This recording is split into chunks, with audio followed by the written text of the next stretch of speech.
What's going on in America today? Why are we over our heads in debt? Why can't the politicians bring debt under control? Why are so many people, often both parents now, working at low-paying, dead-end jobs and still making do with less? What's the future of the American economy and way of life? Why does the government tell us inflation is low when the buying power of our paychecks is declining at an alarming rate?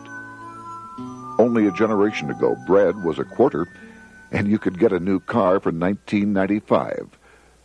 The problem is that since 1864, we've had a debt-based banking system. All our money is based on government debt. We cannot extinguish government debt without extinguishing our money supply. That's why talk of paying off the national debt without reforming our banking system is an impossibility. That's why the solution does not lie in discussing the size of the national debt, rather it lies in reforming our banking system. This is the Federal Reserve headquarters in Washington. It sits on this very impressive address, right on Constitution Avenue, right across from the Lincoln Memorial. But is it federal? Is it really part of the United States government? Well, what we're about to show you is that there's nothing federal about the Federal Reserve, and there are no reserves. The name is a deception created back before the Federal Reserve Act was passed in 1913 to make Americans think that America's central bank operates in the public interest. The truth is that the Federal Reserve is a private bank owned by private stockholders and run purely for their private profit.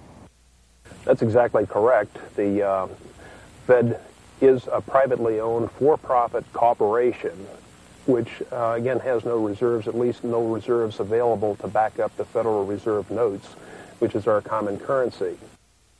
Oh, absolutely. The Federal Reserve is neither federal and has doubtful reserves. It's a private bank that is owned by member banks. And it was chartered under the guise of deceit by an act of Congress in 1913. If there's still any doubt whether the Federal Reserve is a part of the U.S. government, check your local telephone book. In most cities, it is not listed in the blue government pages. It is listed in the business white pages right next to Federal Express, another private company. But more directly, U.S. courts have ruled time and time again that the Fed is a private corporation. Why can't Congress do something about the Fed? Most members of Congress just don't understand the system, and the few who do are afraid to speak up. For example, initially a veteran congressman from Chicago asked us if he could be interviewed for this video. However, both times our camera crew arrived at his office to do the interview, this was all we were able to film. The congressman never appeared, and eventually decided he no longer wanted to participate. But a few others in Congress have been bolder over the years. Here are 3 quick examples. In 1923, Representative Charles A. Lindbergh, a Republican from Minnesota, and father of the famed aviator Lucky Lindy, put it this way: the financial system has been turned over to the Federal Reserve Board. That board administers the finance system by authority of a purely profiteering group. The system is private, conducted for the sole purpose of obtaining the greatest possible profits from the use of other people's money. One of the most outspoken critics in Congress of the Fed was the former chairman of the House Banking and Currency Committee during the Great Depression years. Lewis T. McFadden, Republican of Pennsylvania, said in 1932, "We have in this country one of the most corrupt institutions the world has ever known. I refer to the Federal Reserve Board. This evil institution has impoverished the people of the United States and has practically bankrupted our government. It has done this through the corrupt practices of the moneyed vultures who control it." Senator Barry Goldwater was a frequent critic of the Fed. Most Americans have no real understanding of the operation of the international moneylenders. The accounts of the Federal Reserve System have never been audited. It operates outside the control of Congress and manipulates the credit of the United States. The Federal Reserve really even though it is not part of the federal government, it is more powerful than the federal government. It's more powerful than the president, the Congress, and the courts. Now, a lot of people challenge me on that, but let me prove my case. The Federal Reserve determines what the average person's car payment is going to be, what their house payment is going to be, and whether they have a job or not. And I submit to you that that's total control. And the Federal Reserve is the largest single creditor of the United States government. What does Proverbs tell us? The borrower is servant to the lender. What one has to understand is that from the day the Constitution was adopted right up to today, the folks who profit from privately owned central banks, as Madison called them, the money changers, have fought a running battle for control over who gets to print America's money. Why is who prints the money so important? Think of money as just another commodity. If you have a monopoly on a commodity that everyone needs, everyone wants, and nobody has enough of, there are lots of ways to make a profit, and also exert tremendous political influence. That's what this battle is all about. Throughout the history of the United States, the money power has gone back and forth between Congress and some sort of privately owned central bank. The Founding Fathers knew the evils of a privately owned central bank. First of all, they had seen how the privately owned British central bank, the Bank of England, had run up the British national debt to such an extent that Parliament had been forced to place unfair taxes on the American colonies. In fact, as we'll see later, Ben Franklin claimed that this was the real cause of the American Revolution.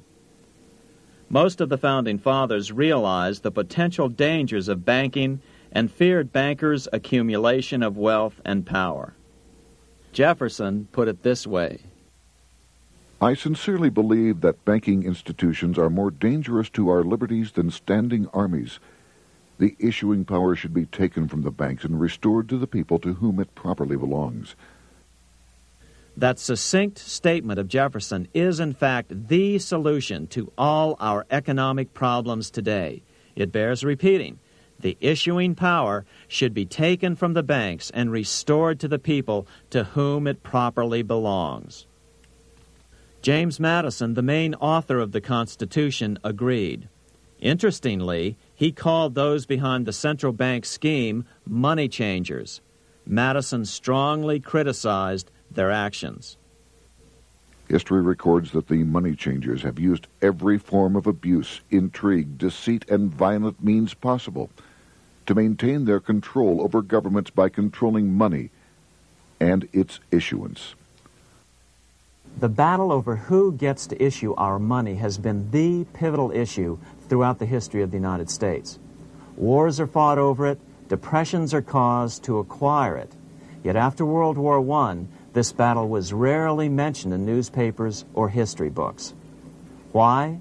By World War I, the money changers, with their dominant wealth, had seized control of most of the nation's press. Throughout U.S. history, this battle over who gets the power to issue our money has raged.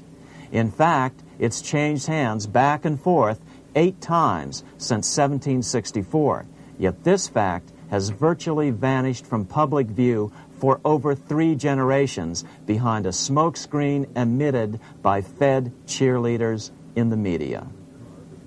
Until we stop talking about deficits and government spending and start talking about who controls how much money we have, it's all just a big shell game, a complete and utter deception. It won't matter if you pass an ironclad amendment to the Constitution mandating a balanced budget. Our situation is only going to get worse until we root out the cause at its source. What's the solution for our national problem? First of all, education. That's what this video presentation is all about. But secondly, we must act. We must take back the power to issue our own money. Issuing our own money is not a radical solution. I want to stress that.